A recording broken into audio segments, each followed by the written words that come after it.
नमस्कार। कांग्रेस से नाता तो टूटा, परंतु 50 साल का 3 पीढ़ियों का जो संबंध था उसकी टीस आज भी है। और आज जहां गुस्सा है पार्टी के लिए, वहां दर्द भी है। और उदयपुर में जो कुछ हो रहा है उसको देख के पार्टी पे तरस भी आ रहा है। आज यहां पे मैं कुछ बातें कांग्रेस के शीर्ष नेतृत्व से साझी करने के लिए आया हूं, अपने दिल की बात कहने के लिए आया हूं। और जो मेरे दिल की बात है, मैं समझता हूं यही बात बहुत से लाखों करोड़ों कांग्रेस के कार्यकर्ताओं की दिल की बात है, जो शायद उस चिंतन शिविर में रखी ना जा सके, क्योंकि जमावड़ा वहां बड़े शीर्ष नेताओं का है। पर कितने शीर्ष नेता सिर्फ चीयर लीडर का रूप धारण करके रह जाएंगे, या कितने लोग उनमें से सच के ऊपर पहरा देंगे, कड़वी और सच्ची बात कह पाएंगे, ये तो आज और कल का दिन ही बता पाएगा। परंतु 50 साल जिस पार्टी में खून पसीना बहाया, जिसके साथ अच्छे बुरे समय में साथ रहे, उसके प्रति मेरा भी जाते जाते एक दायित्व बनता है। I would call it my parting gift to Congress party. मैं कुछ बातें साझी करना चाहता हूं, क्योंकि कल मैंने कांग्रेस के हमारे माननीय अध्यक्ष सोनिया जी का भाषण सुना। बड़ा भावुक भाषण था, और उन्होंने खास तौर पे जो बात कही कि exceptional situations need exceptional solutions. परंतु कल का जो प्रोग्राम मैंने देखा उस चिंतन शिविर का, वो मात्र एक औपचारिकता, एक फॉर्मेलिटी फुलफिल करने से ज्यादा कुछ भी नहीं था। आज समय जब है पार्टी को बचाने का। आज पार्टी का अस्तित्व जो है, party is facing existential crisis, और उस समय हम इस तरह से बिहेव कर रहे हैं जैसे राष्ट्र का दायित्व आज कांग्रेस पार्टी के कंधों पे है। कमेटियां बनाई गई हैं, 6 किस्म की कमेटियां हैं, जो कि फॉरेन पॉलिसी भारत की डिस्कस कर रही है, कोई इकोनॉमिक पॉलिसीज, आर्थिक पॉलिसीज के ऊपर डिस्कशन चल रही है, एग्रीकल्चर पॉलिसी के ऊपर डिस्कशन कर रही है। मेरा मानना है कि बिल्कुल कांग्रेस आज एक मेन अपोजिशन पार्टी है, और हमारा ये फर्ज भी बनता है कि हम इन विषयों के ऊपर हमारी एक राय हो। परंतु उससे भी ज्यादा, जैसे कहते हैं कि घर को सजाने का तस्वुर तो है बहुत, घर को सजाने का तस्वुर तो है बहुत, पहले ये तो तय हो कि घर को बचाएं कैसे। पहले ये तो हम आपस में बैठ के नाता डिस्कस कर लें। मैं अपने आप की आज भी आदत नहीं जाती, मैं आप नेताओं से, कांग्रेस जन से बात कर रहा हूं कि आप ये तो तय करेंगे कांग्रेस को बचाओगे कैसे। क्योंकि अगर बचाने की नीयत होती है, और ये एक मात्र औपचारिकता ना होके चिंता, यहां पे ये चिंता का शिविर होना चाहिए था, ना कि चिंतन का। चिंता तो दिखाई नहीं दी। अगर चिंता होती वास्तविक में, तो वहां पे एक कमेटी, उन 6 कमेटियों के साथ कमेटी एक यूपी के ऊपर भी बनती कि उत्तर प्रदेश के अंदर कांग्रेस की ऐसी दुर्दशा क्यों हुई। 403 सीटों में से करीबन 390 सीट्स के ऊपर कांग्रेस के जो प्रत्याशी थे, उनको मात्र 2000 वोट भी नहीं आ पाए। आप सब समझते हैं कि पंचायत के मेंबर का जो कैंडिडेट होता है वो भी 2-4 हजार वोट ले जाता है। एक कांग्रेस का एमएलए उत्तर प्रदेश, जो कि दिल है हिंदुस्तान का, वहां पे कांग्रेस के नेताओं की ये दुर्दशा होनी, नेताओं की नहीं, मैं समझता हूं ये शीर्ष नेतृत्व की और पार्टी की दुर्दशा है।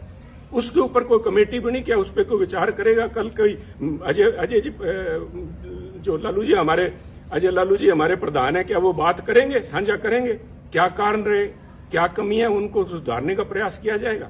इसी तरह चाहे गोवा है, चाहे मणिपुर है, क्यों आज क्या हालात, इस किस्म के बाद चर्चा तो ये होनी चाहिए थी कि पूरा north east, all the 7 sister states जो हैं, हम सारी हाथ से खोए बैठे हैं। क्या कारण हुआ? गोवा में तो बड़ी भारी एंटी इनकम्बेंसी थी सरकार की। चर्चा ये भी थी कि सरकार बनने के चांसेस है, परंतु हम कहीं भी नहीं ठहर पाए। और उत्तराखंड की बात कीजिए, और उत्तराखंड की तो मैं स्पेशली बात करना चाहूंगा कि 2 सूबे प्रांत ऐसे थे जिनकी बातचीत हो रही थी कि उत्तराखंड और पंजाब के अंदर कांग्रेस बहुत ही अच्छा प्रदर्शन करेगी और दोनों में सरकार कांग्रेस की बनेगी। फिर क्या हुआ? क्या कोई वहां बता पाएगा कि उत्तराखंड के जो मुख्यमंत्री के प्रत्याशी थे हमारे हरीश रावत जी, उनका एक पांव पंजाब में था, एक पांव उनका देहरादून में था इलेक्शन दिन तक। क्या वो सोच लेके आए थे? क्या सोच के साथ हरीश रावत जी को पंजाब का प्रभारी बना के भेजा गया? क्या उनकी मंशा सिर्फ इतनी थी कि हम तो डूबे हैं सनम, तुमको भी ले डूबेंगे? खुद तो उनकी जो दुर्दशा हुई, और मैं इसमें कहने में संकोच नहीं करूंगा, मैं पहले भी कह चुका हूं और आज फिर कह रहा हूं, अगर हरीश राव जी आ रहे हैं तो I call it divine justice, he deserved it. जो कांग्रेस पार्टी की दुर्दशा हुई है उसमें बहुत बड़ा रोल जो है एकमात्र इन व्यक्ति का है। सारा दायित्व तो इनके कंधों पे मैं नहीं डालूंगा, हमारी भी कमियां रही वहां पे, पर इनका बहुत बड़ा रोल था। ये एक कड़ी थे यहां से लोगों पर बात करने के लिए। और उससे भी ज्यादा जरूरी, जब उत्तराखंड की बात करते हैं तो पंजाब की बात कैसे ना करेंगे। मैं पंजाब की बात के ऊपर कुछ समय लूंगा। मैं आपसे धैर्य की अपेक्षा करता हूं कि कृपया थोड़ा धैर्य रखें, क्योंकि पंजाब का मुद्दा सिर्फ वहां पे सरकार बनने ना बनने तक सीमित नहीं है। बहुत ही एक आधारभूत मुद्दा है जो पंजाब से जुड़ा हुआ है। पंजाब में जो घटनाएं वापरी हैं और जिस वजह से वहां पे पार्टी की जो दुर्गत हुई है पंजाब में, उसकी समस्याएं जो हैं उनके दूरगामी और आधारभूत उसका प्रभाव पड़ेगा। एक बात मैं मानता हूं कि देश जो है, भारतवर्ष जो है, एक सेकुलर देश है, और उस भारतवर्ष के अंदर अगर सबसे कोई सेकुलर प्रांत है तो मुझे इस बात का गर्व है कि वो पंजाब है। और पंजाब ने बार बार ये दर्शाया है, यहां तक कि 25,000 पंजाबियों ने कुर्बानी दे के भी, आतंकवाद के उन काले दिनों में 25,000 पंजाबियों की कुर्बानियां हुई, परंतु वहां आपसी भाईचारे और सेकुलरिज्म के ऊपर आंच भी नहीं आई। परंतु आज एक छोटी सोच का व्यक्ति, छोटी सोच का सो कॉल्ड लीडर, छोटी सोच का एक छोटा नेता जो बड़े पदों पे आसीन है, उसकी जुबान ने वो करने का प्रयास किया जो आतंकवाद के काले दिनों के अंदर AK-47 की गोलियां भी नहीं कर पाई। ये तो पंजाबियों को मैं दाद देता हूं कि उन्होंने फिर से मौका संभाला। और आप देखिए, जीता जागता सबूत देखिए। अगर किसी को इस बात के परिणाम की, इसको प्रूफ की जरूरत है तो वो देखिए कि इस इलेक्शंस के अंदर जिसके नतीजे 10 मार्च को भी आए हैं, अगर धर्म की बात करें, सिखों ने, जो सिखों की पंथक पार्टी अकाली दल, उसको वोट नहीं डाला। हिंदुओं ने बीजेपी को वोट नहीं डाला, और SC भाईचारे ने, हमारे दलित भाइयों ने कांग्रेस को वोट नहीं डाला। पंजाबियों ने एक सिख के तौर पे, एक हिंदू के तौर पे, एक दलित के तौर पे, एक क्रिश्चियन या मुस्लिम के तौर पे नहीं, उन्होंने पंजाबी के तौर पे वोट डाला। और इस सारे आडंबर को ढा के उन्होंने एक आस और उम्मीद को वोट डाला, एक रंगले पंजाब की आस, एक बेहतर फ्यूचर, बेहतर भविष्य की आस में उन्होंने वोट डाला। वो आस कितने हद तक पूरी होती है तो समय बताएगा, परंतु पंजाबियों को ये दाद देनी होगी कि उन्होंने ये काली नजर जो हमारे कांग्रेसी नेता जो लगा रहे थे, जो हिंदू, सिख या दूसरे भाईचारों के अंदर जहर का बीज जिन्होंने बोया, मैं तो आज इस माध्यम से खासतौर पे कांग्रेस अध्यक्षा सोनिया जी से निवेदन करूंगा, मेरी हाथ जोड़ के करबद्ध प्रार्थना है, सोनिया जी, राजनीति सारे देश में कर लीजिएगा, परंतु पंजाब को बख्शिए। पंजाब ने बहुत काले दिन देखे। पंजाब में अगर पंजाब को परसेंटेज के प्रिज्म से नहीं देख सकते आप, पंजाब को 33% अमुक कौम है, 40% अमुक कौम है, बाकी बचते नॉन सिख हैं या किस खाते में डाल रहे हैं, कृपया करके बख्शिए पंजाब को। पंजाब एक है।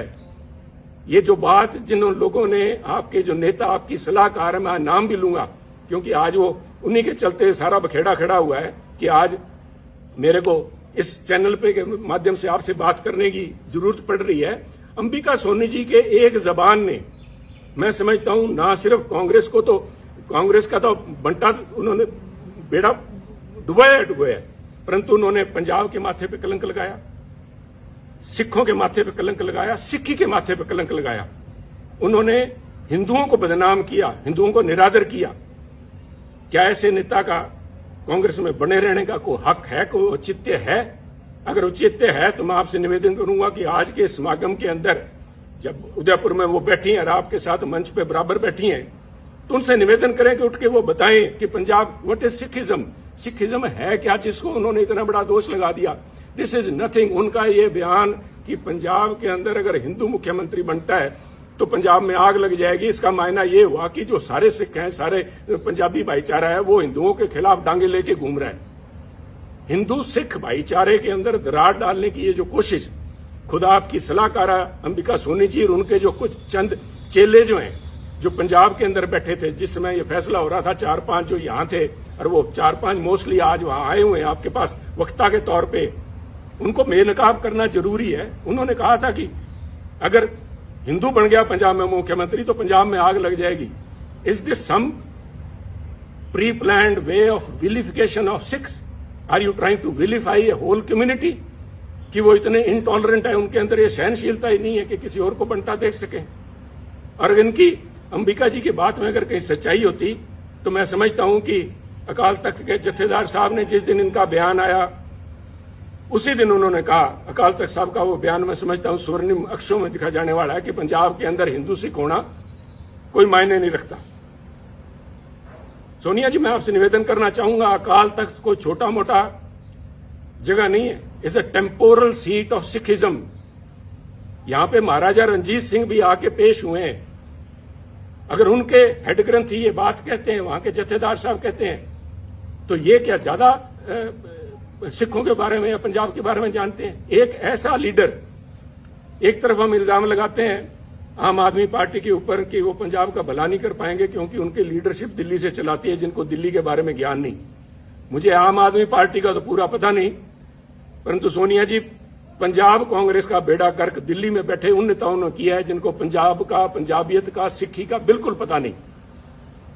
सरबत दा भला गुरु महाराज का मूल मंत्र। I am not a Sikh scholar, परंतु मैं अपने आप पे गर्व है कि मैं पंजाबी हूं। मुझे इस बात का मान है कि गुरु महाराज ने जो मूल मंत्र दिया था वो था, मानस की जात सब एको पहचान में, सरबत दा भला, यूनिवर्सल ब्रदरहुड। कौन सी लैंग्वेज समझाऊं मैं इनको, अंबिका जी को? कौन सी लैंग्वेज में ये बता पाएंगे, जवाब दे पाएंगे? और इनके जो पिछलगू वहां पे बैठे हैं उनसे मैं निवेदन करूंगा कि वो खड़े होकर वहां पे मंच पे बताएं कि किस वजह से पंजाब को बदनाम किया, पंजाबियों को बदनाम किया गया। और ये सोनिया जी, मैं बार बार इस बात पे जोर दे रहा हूं क्योंकि ये हमारी विचारधारा से जुड़ा हुआ मुद्दा है। इसका प्रभाव सिर्फ पंजाब तक सीमित नहीं रहेगा। ये तो आप मान के ले लीजिए कि जब तक इन लोगों से आप पीछा नहीं छुड़ाएंगे तब तक कम से कम पंजाब में कांग्रेस के पांव नहीं लग पाएंगे। ये आप एक मेरी भविष्यवाणी लिख लीजिए, चाहे नोट कर लीजिए मेरी तरफ से। परंतु ये मसला पंजाब तक सीमित नहीं रहेगा।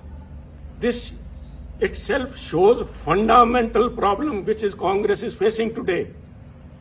आप अपनी चाल ही भूल गए। आप अपने आप को, आप पे इल्जाम लगते हैं कांग्रेस पार्टी के ऊपर सूडो सेकुलरिज्म के, कभी सॉफ्ट हिंदुत्व के, और कभी इस किस्म के बयान आ जाते हैं जिनको कुछ लोग कहेंगे मेजोरिटेरियन एक्सट्रीम लिए बैठे हैं आप। इन बातों का आपके ऊपर जो प्रभाव पड़ेगा वो मैं समझता हूं, आप इन सारे जो इल्जाम लगते हैं आप इनको तस्दीक कर रहे हैं। ये लोग आपके पास मंच पे बैठे हैं, यू आर विटिंगली और अनविटिंगली एंडोर्सिंग देयर व्यू। ये कौन? मेरा गुनाह क्या था? जब ये अंबिका जी का बयान आया, इनके चेलों का बयान आया कि पंजाब में अगर हिंदू मुख्यमंत्री बनता है आग लग जाएगी, तो मैंने कहा ये सोच कांग्रेस की सोच नहीं है। ये सोच किसी एक, I said a petty person, a small-minded person occupying high positions, and I meant your advisor, Ambika ji. Let me be honest with you. मेरे को फांसी लगानी है, लगाइए आप। मैं आज यहाँ सफाइयां देने के लिए नहीं आया आपके पास में। मैं तो आपको एक राय देने के लिए आया हूँ, जो पंजाब की भावना आपके सामने रखना चाहता हूँ। अगर इन लोगों को आज आप भी अपने साथ बिठाए बैठे हैं पंजाब में, आप भूल जाइए पंजाब के बारे में। इनको ना सिर्फ सिख, ना सिर्फ हिंदू, बल्कि पंजाब का एक एक बच्चा इनको कोसेगा और इनको ये परिणाम भुगतने पड़ेंगे, अंबिका जी को और इनके इन चेलों को, जिन्होंने यहाँ पे पंजाब कांग्रेस भवन में या होटल के कमरों में जाके अजय माकन जी को या हरीश रावत और उनको हरीश बायतू को जाके जो कहा था, इसका देना आपको देना पड़ेगा। परंतु आज अगर आप भी नहीं समझते, पंजाब के लोगों ने आपको जो कुछ दिखाया है उसके बाद भी अगर नहीं समझे, और आप आज भी, जैसे मैं समझता हूं it was a poor attempt to portray Congress as BSP in Punjab. आपने निर्णय, राहुल जी ने लिया, बड़ा अच्छा निर्णय था, सबसे पहले स्वागत मैंने किया था, that he has broken a glass ceiling. पर जिस तरीके से उसको प्रस्तुत किया गया, तो लोगों ने कहा कि अगर हमने जात पात और जाति के आधार पर वोट डालना है तो हम नकली बीएसपी को वोट क्यों डालें, असली बीएसपी को क्यों नहीं डाल लेते। और वही मसला आपके साथ, चाहे आप जब सॉफ्ट हिंदुत्व की बात करते हैं, लोग कहेंगे अगर वोट ही धर्म के नाम पे डालना है तो फिर बीजेपी को क्यों ना डालें। ये नकली बीजेपी को क्यों डालें? साहब अपने वजूद पे रहिए। Don't this drift of your intellectual, you are losing the moorings, intellectual moorings. यही तो आपके पास सारा कुछ था। इसी विचारधारा के साथ तो लोग हमारे जैसे जुड़े थे। और आप में और दूसरों में फर्क क्या है? इसका कौन जवाब देगा? ये जवाब तो आपको ढूंढने पड़ेंगे। इसके लिए किसी सलाहकार की जरूरत नहीं पड़ेगी। इसके साथ ही पंजाब की जब मैं बात करूंगा, मैं नहीं चाहता था कि मैं अपनी बात करूं। मैं यहां सफाई फिर से कह रहा हूं, मैं सफाई देने के लिए यहां नहीं आया। मैं अपने एक एक शब्द के ऊपर आज कायम हूं। मैंने जब आपको कहा था कि ये जो दिल्ली के अंदर आपके पास लोग बैठे हैं, आपको आंखें दिखा के और बाहर जाके कहते हैं समझौता हमसे करने का प्रयास करिए कांग्रेस अध्यक्षा, उन्होंने ना सिर्फ आपकी पद की गरिमा को ठेस लगाई बल्कि कांग्रेस की सोच को भी ठेस लगाई। मैं आज भी उस बात पे पहरा देता हूं। परंतु मैं इसलिए कह रहा हूं कि मुद्दा मुझे नोटिस दिया गया, सो कॉल्ड नोटिस, वो तो हमको कहें काफिर, ये अल्लाह की मर्जी है। कमाल होगी साहब। मैं तो आपसे ये पूछना चाहता हूं, सोनिया जी शायद आपको मालूम नहीं था, मैं देखिए इतनी बड़ी संस्था है, आपके पास कितने ही पूर्व या एक्टिंग कांग्रेस प्रधान सूबों के रहे होंगे, शायद आपको नहीं पता था कि सुनील के पास कोई भी पद नहीं है। जब आपने सुनील के खिलाफ एक फरमान जारी किया कि सुनील को पार्टी के सभी पदों से निलंबित किया जाता है, मेरे पास पद था कौन सा साहब? मेरे पास तो एक विचारधारा है, वो आज भी मेरे पास है। मैं अपनी बात पे आज भी खड़ा हूं। आप कहीं बदल गए होंगे, आपकी सोच बदल गई होगी। सुनील तो जाखड़ तो जहां खड़ा था वहीं खड़ा। ये हमारी कमजोरी है, यही हमारी स्ट्रेंथ है। हम तो जहां हैं वहीं खड़े हैं। परंतु जिन्होंने, वो कहते हैं कि आपने संबंध विच्छेद नहीं किया सुनील जाखड़ से, आपने दिल तोड़ा है। दिल भी तोड़ा तो तूने सलीके से न तोड़ा, बेवफाई के भी कुछ आदाब होते हैं। नोटिस दे रहे हो सुनील जाखड़ को? 50 साल 3 पीढ़ियों का संबंध है। मुझसे बात करने में किसी को शर्म आ रही थी? ये मैं सारे जवाब आपको दे सकता था, परंतु मैं आज जवाब देने के लिए नहीं आया। मैं जो बात देने का आपसे कहने के लिए आया हूं, जिस क्या कहूं मैं, मजाक कहूं या इसके ऊपर तरस आता है मुझे, मुझसे आपने मुझे नोटिस दिलाया, कि ऐसे व्यक्ति से नोटिस दिलाया, और इस बात के लिए नोटिस दिलाया कि मैंने आपकी सलाहकारा के खिलाफ अपशब्द बोले। चलो मैंने तो आपकी सलाहकार अंबिका जी के खिलाफ जो कुछ बोला ना बोला, पर नोटिस इससे दिलाया आपने। तारिक अनवर जी एक बड़े सुलझे हुए परिपक्व नेता हैं। उनका तो आपको ध्यान होगा कि वो 1999 में, आज से करीबन 20 साल से ज्यादा पहले, कांग्रेस छोड़ के चले गए थे। आपको यह भी पता होगा कि वो क्यों छोड़ के गए थे।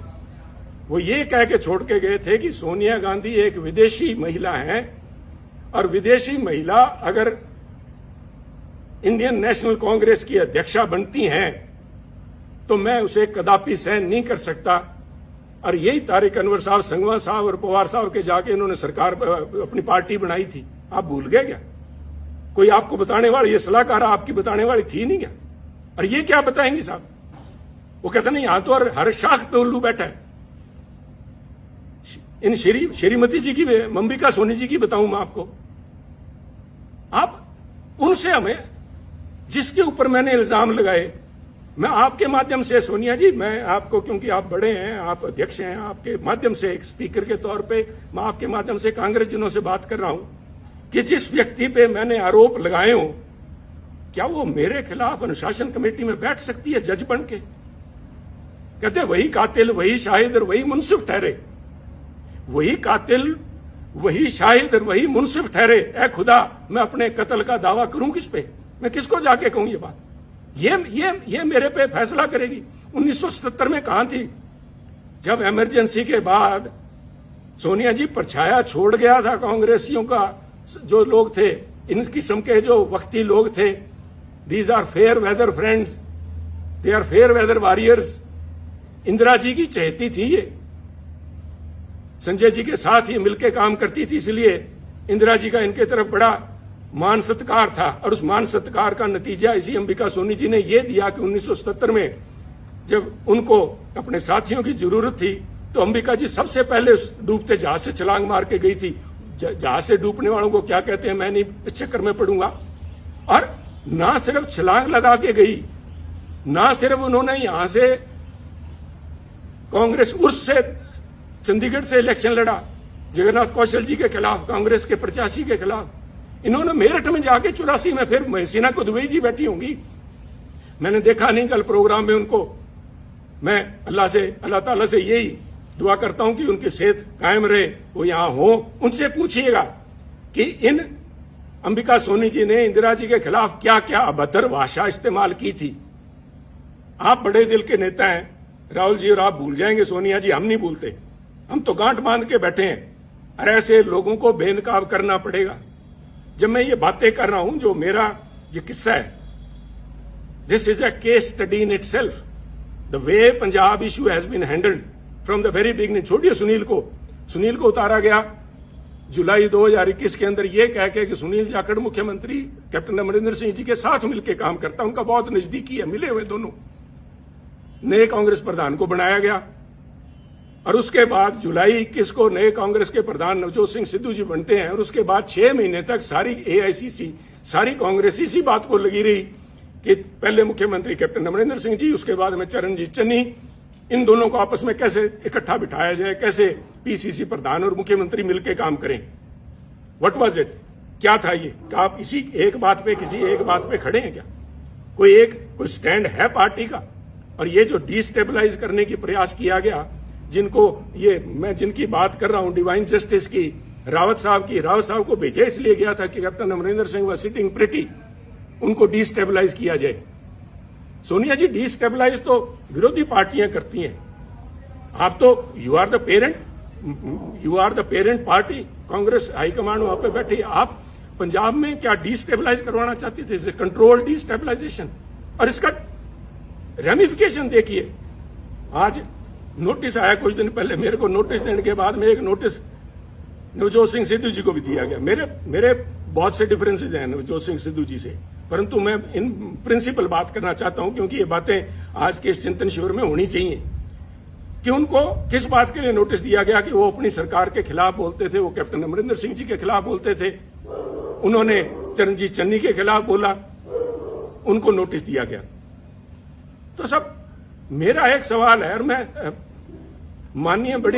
बड़ा उनका रिस्पेक्ट करता हूं, अशोक गहलोत जी का। अशोक गहलोत जी, आपकी सरकार को डिस्टेबलाइज क्या सुनील जाखड़ ने कर रखा है क्या, जो सुनील को नोटिस दिया गया है? आपकी सरकार को नवजोत सिंह सिद्धू ने डिस्टेबलाइज कर रखा है क्या? सुनील जाखड़ तो शायद कैप्टन अमरिंदर सिंह से मिला हुआ था या नहीं था, वो तो ये खुद जानते हैं, क्योंकि एक एक बात का इनको ब्यौरा दिया हुआ था। मैं नहीं चाहता था कि कांग्रेस की लड़ाई सड़कों पर उतरे, परंतु ये इनका फैसला था। सिर माथे, मैंने उस माथे को कबूल किया, सिर माथे कबूल किया, परंतु नवजोत सिंह सिद्धू तो सिर्फ बोलते ही हैं। और आपके यहां तो गहलोत साहब हर 15वें दिन आपको बताना पड़ता है राजस्थान की जनता को कि मैं अभी मुख्यमंत्री रहूंगा। और जिन लोगों ने मानेसर में जाके महीना तक कैंप किए रखा, आपकी सरकार के ऊपर एनफोर्समेंट डायरेक्टरेट की रेड करवाई, वो तो आप अच्छे थे कि पंजाब वाले से हालात आपके साथ नहीं बने, आपके भांजे भतीजे के यहां 25-30 करोड़ रुपए नहीं मिले तो आप बच गए। उन लोगों को नोटिस नहीं जाना चाहिए? उन लोगों को तो कांग्रेस अध्यक्ष मंत्रणा के लिए बुलाते हैं। तो क्या एक संदेश दे रहे हैं? एक मन बनाना पड़ेगा, क्योंकि अगर सुनील ने खता की है और सुनील की वजह से अगर पंजाब में सरकार नहीं बन पाई, और जैसे कि आपके हरीश बायतू जी कह रहे हैं कि सुनील की वजह से, सुनील के बयानों की वजह से आसपास वाली स्टेट्स के अंदर भी कांग्रेस को नुकसान हुआ है, तो फिर सुनील को निकाला क्यों नहीं? मैं ये पूछना चाहता हूं। अगर आपने फैसला ले लिया, सुनील ने गलत किया, तो सुनील को निकाल के बाहर करो। एक संदेश जाना चाहिए। मेरा कहने के बाद आप फैसला लीजिए, आपको फैसला करना पड़ेगा। मेरा मानना है ये जो कुछ भी हो रहा है, ये चंद चापलूस लोग जिन्होंने घेर रखा है, वो सिर्फ चापलूस ही नहीं है। मैं मर्यादा से बाहर नहीं जाना चाहता, परंतु पहले इल्जाम लगा करते थे कि कांग्रेस के हर समय हर सरकार के अंदर एक कोटरी होती है, जिसे किचन कैबिनेट कह लो या कोई उनकी कोटरी, उनके विश्वास पात्र हैं जो अपनी नजदीकों का फायदा उठाते हैं। परंतु मैं कांग्रेस साथियों को बताना चाहता हूं, over a period of time, क्योंकि मैंने जो 20 साल के मेरे एक्टिव पॉलिटिक्स में देखा है, ये जो कोटरी थी, ये जो ग्रुप थे, ये गिरोह का रूप धारण कर चुके हैं। और मैं बड़ी गंभीरता से और बड़ी जिम्मेवारी से कह रहा हूं, गिरोह का शब्द मैंने इस्तेमाल किया है। ये जो बना के भेजे जाते हैं यहाँ पे, हमारे इंचार्जेस बना के भेजे जाते हैं, इतिहास गवाह है पंजाब का, मैं राजस्थान का या हरियाणा का तो बोल नहीं सकता, मैं पंजाब की बात करूंगा। जनार्दन द्विवेदी जी शायद आए हुए हैं, जनार्दन द्विवेदी से पहले या बाद में एक शकील अहमद साहब को छोड़ दीजिए, चाहे वो चाणक्य थे, चाहे वो आशा कुमारी जी थी, चाहे रावत जी थे, और चाहे हमारे हरीश बायतू जी थे, ये सारे के सारे एक ही आका के जाके पैरों में हाथ लगाते हैं। वो हमारे पंजाब की आंटी बैठी है वहां पे, इन सारों को उनका वृद्ध हर्ष, उनका जो हर्ष था उनके ऊपर था। और इन लोगों ने इल्जाम बहुत लगे हैं। मैं डिम्पा जी को मैंने कल बैठे देखा, आपके बगल में बैठे थे सोनिया जी, पिछली रो में आपके, उन्होंने एक बयान दिया, उन्होंने पूरे बाड़मेर के माथे पे कलंक लगाया। मैं समझता हूं उनको बाड़मेर का नाम नहीं लेना चाहिए था, उनको व्यक्ति विशेष का कहना चाहिए था, परंतु मुझे पता है कि वो नहीं बोलेंगे, ना ही उनके खिलाफ कार्रवाई होगी। क्योंकि मैं देखिए यहां बैठ के राय देनी बहुत आसान है। मैं समझता हूं कि पार्टी को चलाने के लिए बहुत सी आपकी मजबूरियां होती हैं, मजबूरियां हैं भी, चलाने के लिए बहुत अकोमोडेट भी करना पड़ता है। अकोमोडेट कीजिए। मैं नहीं कह रहा कि आप जसबीर सिंह डिम्पा जी की, जिन्होंने कहा था कि बाड़मेर का ठग्गा था या बाड़मेर का डाकू कहा था, मुझे याद नहीं, उन पे एक्शन ना लीजिए। मैं नहीं चाहता कि आपकी संख्या, एमपीज की संख्या घटे, परंतु मैं इतना जरूर चाहूंगा कि एक कमेटी तो बनाई जाए कि क्या हुआ। These so called incharges, AICC incharge of Punjab Congress have not been less than, वो अमेरिकन एक फ्रेज बनी हुई, कारपेट बैगर्स। वो बेसिकली ग्लोरीफाइड ठग थे, जिन्होंने अमेरिका में जाके, जो उन दिनों में सिविल वॉर के बाद लूट खसोट जो हुई है, इस किस्म का यहां पंजाब के अंदर माहौल रहा है। इन लोगों को नोटिस ना दे के आप नोटिस सुनील जाखड़ को दे रहे हो। कोई इल्जाम तो बताओ सुनील जाखड़ को। सुनील जाखड़ ने तो, वो कहते हैं ना, हमारे बागड़ी में कहावत है कि सुनील जाखड़ ने तो आंख में सुरमा डालने का प्रयास किया था, और आपके लोगों ने जाके वहां पे आपको बताया सुनील जाखड़ कांग्रेस की आंख फोड़ रहा है। तो ये निर्णय तो आपको लेने पड़ेंगे। सोनिया जी, मेरे से, राहुल जी से मेरा ये निवेदन है कि हो सकता है आने वाले उत्तराधिकारी वही होंगे, और वो चाहे मेरी किसी से बने ना बने, मुझे लोग गलत कहेंगे, कांग्रेस पार्टी आपके, राहुल जी और आपके नाम के गांधी परिवार के बिना नहीं चल पाएगी। 60 बन जाएंगी, 60 नहीं तो कम से कम हर एक सूबे में अपनी अलग कांग्रेस होगी। आपका होना जरूरी है, आप लोगों का इस पार्टी का एक सशक्त अपोजिशन के लिए होना जरूरी है, परंतु ये तब तक ही जरूरी है कि आप अपने अच्छे बुरे को पहचाने। ये प्रशांत किशोर जी नहीं बता पाएंगे आपको, कोई आप वो सुनील कानूनगोलो है उसको वो नहीं बता पाएगा। This is a responsibility of the boss himself. अगर आप लीडर हैं तो आपकी परख होनी चाहिए। आप छोड़िए, आप शायद, I have always claimed that Rahul Gandhi ji एक बहुत ही बढ़िया इंसान है। आई स्टिल बिलीव इट, चाहे आज मेरे फर्क है, चाहे जो भी है, जो आवाज उठनी चाहिए थी, सच के साथ में खड़ी होनी चाहिए, नहीं उनकी मजबूरियां होंगी, परंतु is a very fine man, is a very upright. और मैं अगर कांग्रेस के इतने साल निभ गया तो उसका बहुत बड़ा कारण राहुल गांधी जी, मैं आज भी मानता हूं। अगर वो और कोई छोटे दिल का व्यक्ति वहां बैठा था, उससे पहले ये तोड़ बिछड़ा, उससे पहले भी वो लेना था। परंतु राहुल जी, आपको भी आजकल एयरक्राफ्ट के अंदर ये सुखोई और वहां पे लड़ाई चल रही है, उनके अंदर एवरी एयरक्राफ्ट, इवन टैंक्स के अंदर भी एक होता है IFF, called identification of friend और फो। दुश्मन और दोस्त की पहचान कराने के लिए उसके अंदर इंस्ट्रूमेंट लगा होता है, जो फ्रीक्वेंसी आपस में एक्सचेंज करके पता करता है कि मैं जिस पे मिसाइल दाग रहा हूं वो कोई मेरा दोस्त तो नहीं है। आपने इन पिछलगुओं के कहने से मेरे पे नोटिस की मिसाइल दाग दी, मेरा क्या बिगाड़ देंगे आप? पर आपने अगर पार्टी चलानी है तो ये आपको फैसले लेने पड़ेंगे, ये कमान अपने हाथ में लेनी पड़ेगी। ऐसे चापलूस लोगों से, इन बेगैरत लोग हैं। मैंने वहां पे एक बड़ी नेता को गिड़गिड़ाते देखा है कि मेरे को टिकटों की उसमें कमेटी के अंदर रहने दिया जाए। राहुल जी ने मना कर दिया था, शी हैज वेस्टेड इंटरेस्ट। उसके बावजूद वो गिड़गिड़ा के, उनके लिए बहुत बड़ी बात है। परंतु इन चापलूस और बेगैरत लोगों के बीच में रह के मैं समझता हूं हमारी जो कांग्रेस की नेतृत्व है वो गैरतमंद लोगों से बात करना और उनके सलीके को भूल गए हैं। परंतु ये आपको मुबारक हो, ये चापलूस आपको मुबारक हो। एक आखिरी बात कहना चाहूंगा, फैसला लीजिए।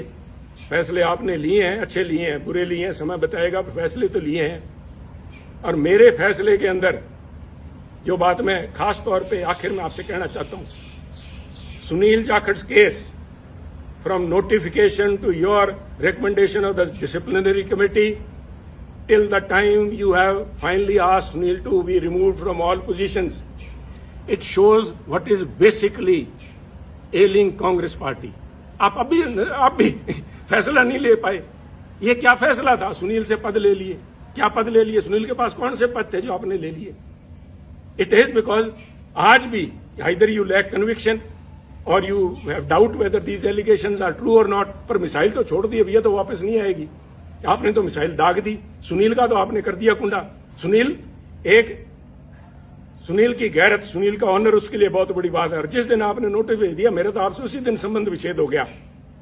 परंतु 50 साल आड़े आते हैं बीच में, इसलिए मैं आपसे संबोधित हूं कि ये कमान अपने हाथ में लीजिए, दोस्त और दुश्मन को पहचानिए। दोस्त दुश्मन नहीं पहचान सकते, कम से कम एसेट और लायबिलिटी तो पहचान लीजिए। एसेट कौन है और लायबिलिटी कौन है? ये लोग आपको कहेंगे कि पंजाब में हमने एक नेशनल एसेट क्रिएट किया। अगर वो एसेट है तो उस एसेट को क्यों नहीं पंजाब कांग्रेस का प्रधान बनाया? क्यों नहीं उसको यूपी में ले गए? हमारे यहाँ तो 17 फरवरी को पंजाब के अंदर इलेक्शन कैंपेन खत्म हो गया था। अगर आपने वाकई जात पात के नाम पे वोट मांगने का ठान ही लिया था पंजाब में, तो यूपी में क्यों नहीं लेके गए मायावती जी को काउंटर कराने के लिए?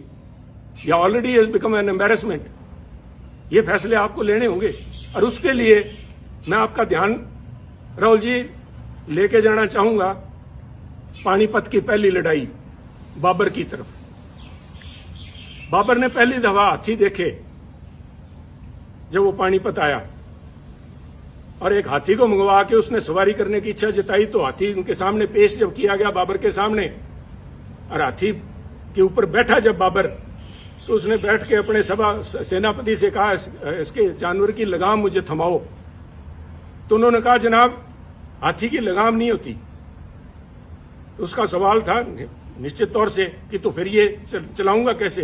कहते जी, इसकी जो लगाम है, जो इसका जो अंकुश है, वो सामने जो बैठा है, वो जो अंबिका सोनी तायब बैठे हैं या कोई तारिक अनवर बैठा है, उनके हाथ में अंकुश वो है। अंकुश है जो प्रौढ़ जिसको बोलते हैं, वो है। तो बाबर ने तब कहा था कि इसको हाथी को बिठाओ और मेरे को नीचे उतारो। तो उन्होंने कहा, क्या बात होगी महाराज? तो उन्होंने कहा, मैं उस चीज की सवारी कभी नहीं करूंगा जिस चीज की लगाम, जिस जानवर की लगाम मेरे हाथ में ना हो, जिस संस्था की लगाम मेरे हाथ में ना हो।